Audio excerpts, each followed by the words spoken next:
சீனாவில் பெருக்கெடுத்த வெள்ளம் ஊருக்குள் புகுந்து வாகனங்கள் அடித்துச் செல்லப்படும் காட்சிகள் வெளியாகியுள்ளன. குவாங்ஸி ஜுவாங் பகுதியில் பெய்த கனமழையின் காரணமாக நான்பன் ராங் ஆறுகளில் வெள்ளப்பெருக்கு ஏற்பட்டுள்ளது. கரைபுரளும் வெள்ளம் கரையோர நகரங்களில் நுழைந்ததால் சாலைகளில் வெள்ள நீர் பெருக்கெடுத்துள்ளது.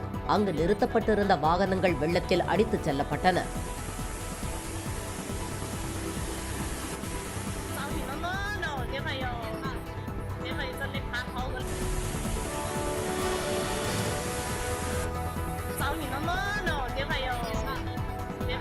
இதுபோன்று ஜாங்ஷி மாகாணத்திலும் பலத்த மழை கொட்டி வருகிறது. தாழ்வான பகுதிகளில் தண்ணீர் தேங்கியது.